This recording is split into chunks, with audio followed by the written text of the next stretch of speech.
ईश्वरीय परिवार के अंदर ही हमारा एक दूसरे से कार्मिक संबंध जुड़ता है। इसलिए हमें कर्म योगी ये परिवार बनाता है। बाकी अगर परिवार न हो और खाली ईश्वर से ही प्यार हो तो वो तो योगी दुनिया में भी कई है। लेकिन बाबा ने हम बच्चों को एक ऐसे मीठे संबंध में बांधा कि ये बेहद का परिवार, बेहद के बाप का परिवार, ये हमारा परिवार है। इसलिए स्वाभाविक रीति से हम कर्म योगी बनने लगते हैं। आज अगर दुनिया के अंदर देखे तो मनुष्य के कर्म बंधन बनते जा रहे हैं और उसको बोझ का अनुभव करा रहा है। अनेक प्रकार के बोझ से बोझिल होते जा रहे हैं। ये बंधन कैसे बनता है ये भी हमें पता चल गया। तो जितना व्यक्ति देह अभिमान, देह अहंकार या देह भान के वशीभूत होकर कर्म करता है, उतना ही ये बंधन बनता जाता है। दूसरा, जितना व्यक्ति के अंदर स्वार्थ भाव प्रकट होता है या जिसको कहा जाता है सेल्फ सेंटर्ड व्यक्ति होने लगता है, उतना वो बंधन क्रिएट करता है।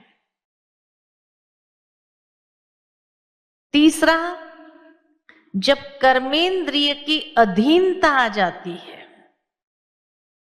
गुलाम हो जाते हैं इंद्रियों के और आसक्तिवश कर्म करते हैं, तो ये कर्म बंधन बनता है। चौथी बात, किस रूप से हमने बंधन क्रिएट किए? तो चौथी बात, जब दोष दृष्टि वृत्ति होती है तब हमारे कर्म बंधन बनते हैं। दोष दृष्टि वृत्ति यानी जिसको भी देखते हैं, हर इंसान के अंदर विशेषता भी है तो कमजोरियां भी है, हर एक के अंदर अच्छाई भी है, बुराई भी है। लेकिन जब हमारी दृष्टि वृत्ति के अंदर दोष प्रकट होने लगते हैं, ये व्यक्ति ऐसा है, ये व्यक्ति ऐसा करता है, उसके दोष के तरफ ही हमारी दृष्टि और वृत्ति हमेशा जाती रहे, ये कर्म बंधन क्रिएट करता है। तो कर्म बंधन अनेक बना दिए हमने। विकारों के वशीभूत होकर के तो कर्म करना ये बंधन क्रिएट करता ही है, लेकिन ये सब बातें भी सूक्ष्म में हमारे बंधन क्रिएट करती गए। अब उससे मुक्त होकर के हमें कर्म योगी बनना है। तो उसकी विधि क्या है? आज उस विधि के ऊपर विशेष मेरा विचार चल रहा था।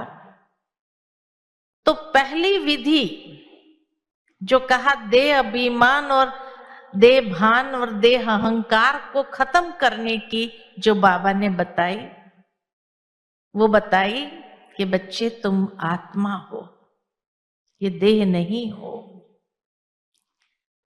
और ये जागृति आते ही आत्मस्थिति, आत्म मन स्थिति हमारी जितनी बनती गई,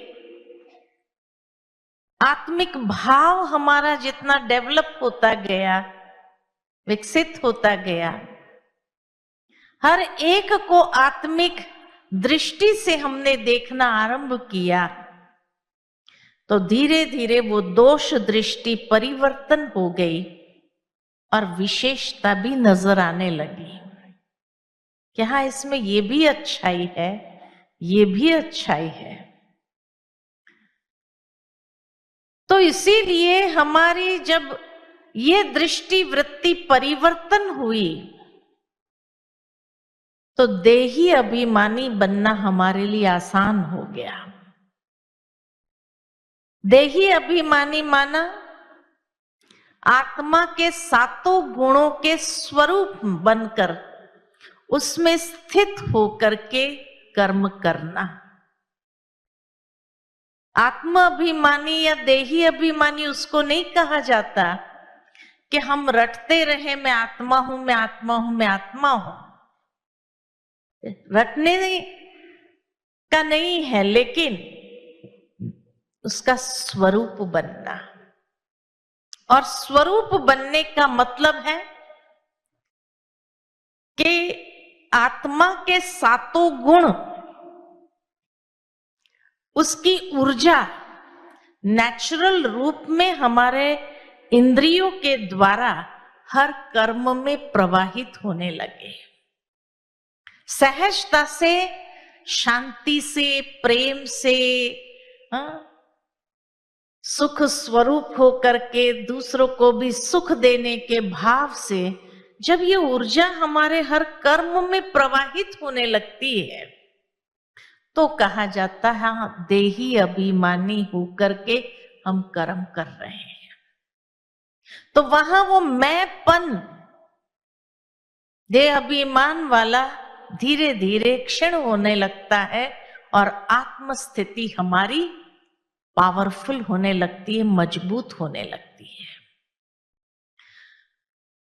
दूसरा, मैंपन को खत्म करने की विधि जो बाबा ने बताई, एक तो देही अभिमानी होना, दूसरा जो बाबा कहते हैं करण करावनहार करा रहा है, मैं निमित्त हूं। इस भावना को जागृत करना और हर वक्त ये इमर्ज रूप में रहे कि करण करावनहार बाबा करा रहा है और मैं निमित्त हूं, तो वो मैंपन समाप्त होने लगता है। तीसरी विधि है मैंपन को खत्म करने की, जो बाबा कहते हैं कि बच्चे स्वमान में स्थित हो जाओ। रोज सुबह कोई ना कोई स्वमान स्वयं के अंदर जागृत करो और उस स्वमान में स्थित होकर के हर कर्म करो। तब वो कर्म बंधन नहीं बनेगा, लेकिन वो संबंध बनने लगेगा और उस संबंध में आकर के हम कर्म करेंगे। तो उस मैंपन को खत्म करने की ये 3 विधि है। देही अभिमानी बनना, दूसरा करण करावनहार बाबा करा रहा है, और तीसरा स्वमान में स्थित होकर के कर्म करना। ये धीरे धीरे उस मैंपन को एकदम क्षीण कर देगा।